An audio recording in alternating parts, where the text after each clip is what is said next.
لو سمحت ايوه. ممكن حد يفطرني عنده النهارده؟ انت جاي قبل الفطار مفيش كده تقول لي فطرني؟ القطر فاتني، انا من القاهره. بس ممكن تفطر في اي مطعم يعني لو يعني هو الوقت زنق يعني. المشكله بس انها الوقت ضيق وانا مش عامل حسابي والله. طب انا مش عارف اعمل ايه، انا رحت للمطاعم كلها لاست اوردر اصلا. انا سامع ان في مكان ممكن يعني ايه في المنصوره عاملين فطار مع بعض وكلام من مشاية حرية. سامع. هكلم واحد صاحبي وممكن هو يدلني على المكان ده. طب انت طيب؟ والله هو زي ما الاستاذ بيقول كده، بس يعني دلوقتي المزنوق مش عاملين حسابنا، بس ان شاء الله نتصل نروح نشوف المكان ده. بيقول له الناس كلها تفطر هناك يعني، وعاملين افطار جماعي. يا محمود. ايوه اسماعيل. بقول لك في واحد والله قابلني في السكه والقطر فاته فعايز يفطر. فانت عارف المكان اللي هو في افطار جماعي في المنصوره، فاقول له عليه. في مكان آه. جميل جدا على المشاية السفلية عندنا في المنصورة، عاملين فطار جماعي. ما تجيبه وتجيلي يا عم نفطر كلنا مع بعض. هتسيبوا اهل بيتكم؟ مش مشكله. انا والله عندي ظروف ما فيا، يعني لو كده هو كنت ليه يوم خدتك يعني في الناس البيت، بتحتفل بس هي انا ايه هي جت كده بقى نروح كلنا سوا نفطر هناك وخلاص. انا والله مش عاوز اجي عليكم، لو تركبونا يعني انا هركب اي تاكسي واروح المكان، عرفوا بس المكان فين. لا والله هي العمليه مش كده والله، بس منها جت في وقت متاخر يعني مش عاملين حسابنا.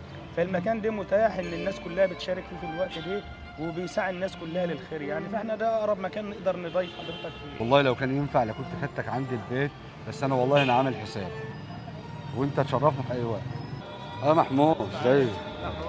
والله الراجل اللي احنا كلمناك في التليفون هو ده المكان؟ فانت هو ده المكان اهو. السلام عليكم. وانا مش من هنا، انا غريب من القاهره، ممكن افطر هنا عادي؟ شكلك يعني لابس حلو كويس، شكلك من الناس يعني. هو القطر فاتني بس، يعني انا القطر فاتني ومش عارف اعمل ايه بصراحه. معاهم؟ مع بعض؟ لا احنا جايبينه في الشارع، بس الظروف ما تسمحش. انا طلبت منهم الفطار بس دلوقتي ديت مؤسسة تنظيمية للأيتام ودار مسنين. تمام؟ بالنسبة للأهالي اللي هو اللي زيك واللي زيي بنجيب فطارنا وبنيجي نفطر مع بعض. فلو أنت حابب تقعد تفطر معانا اقعد افطر معانا. بس على فكرة أنا بشبه عليك، شفتك قبل كده. أنت ازاي من القاهرة؟ أنت منين من القاهرة؟ انا من الدق. دقي؟ اه. لا بس أنا بشبه عليك. شبه عليا؟ تقريبا بتوع الشارع صح؟ بتوع الشارع ايه بقى؟ بتوع الشارع اللي بيعمل فيديوهات على الفيسبوك بص بقى طالما انت عرفتني، كنا بنصور تجربه اجتماعيه. قول لي بقى الكاميرا فين بقى؟ تعال انت عرفتني ازاي كده برضه؟ لا اصل الشكل برضه واللغه مش غريبه عليا، اصل المنصوره برضه لغتها معروفه، لكن لهجتك نفس اللهجه بتاعتنا. انت كده برضه ضحكت علينا. لا يا عم يعني انا ما عرفتكش. والله انا ببين الخير اللي في البلد. هو الخير في البلد. صح؟ انت على التيك توك صح؟ كله عارفني. انا متابعك على التيك توك. فضحتوني الوحيد اللي مش عارفه. انتوا كده فضحتوني. انا اول مره اشوف ده في المنصوره بصراحه. بس ده سادس سنه هنعمله ان شاء الله. احنا كل سنه متجمعين مع بعض، افطار منصوره مع بعض، دار مسنين وايتام. طبعا احنا اهالي وناس كتير مشاركه في الموضوع. بالنسبه للموضوع ده احنا بنساهم برضو من قبل الموضوع بمده طويله، بحيث ان احنا نجمع وجبات اكتر، نجمع عدد اكتر من الناس، وزي ما انت شايف كده وان شاء الله اليوم هيبقى حلو. هو كله بيفطر؟ كله بيفطر مع بعض بس اليوم ده مخصص للناس دي.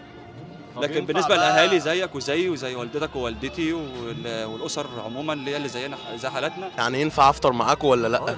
انا نفسي هفطر معاهم. اسالكم بقى فزوره. ممكن اسال الناس اللي جوه ولا ما ينفعش؟ ماشي طبعا اسال الناس اللي جوه. ما هو الحيوان الذي يكون سنه ذكر وسنه انثى؟ بالك انت اسئلتك بتبقى صعبه ومتابعك وشفت لك كذا فيديو وشفت اسئلتك برضو وبتقول اسئله خلي دماغي على دماغي. خلي دماغك تلف. تاني كده حيوان بيكون سنه ذكر، مش الثعلب، سنه ذكر وسنه انثى. سنه انثى. حد عارف؟ ازاي؟ بلاش جوجل عشان بص انا شايفك وانت بتجيبها. بلاش. حيوان سنه ذكر وسنه انثى. سمير بلوز. حيوان سنه ذكر وسنه انثى. حيوان سنه ذكر وسنه انثى. سنه ذكر وسنه انثى. انثى الكلبه. انثى الكلبه؟ لا غلط. واحد صح. في منتصف الجبهه دي. تعبان. لا مش التعبان. طب مش عارفين مش عارفين بص احنا بنعمل خير اهو، بنعمل خير اهو، كل سنه وانتم طيبين. وانت طيب. طب يلا كلنا هنقول كلمة واحدة، المنصورة هتفطر النهاردة مع بعض. لو عارفين ما هو الحيوان الذي يكون سنة ذكر وسنة أنثى اكتبوها في الكومنتات، واختار واحد عشوائي هيكسب جايزة معانا.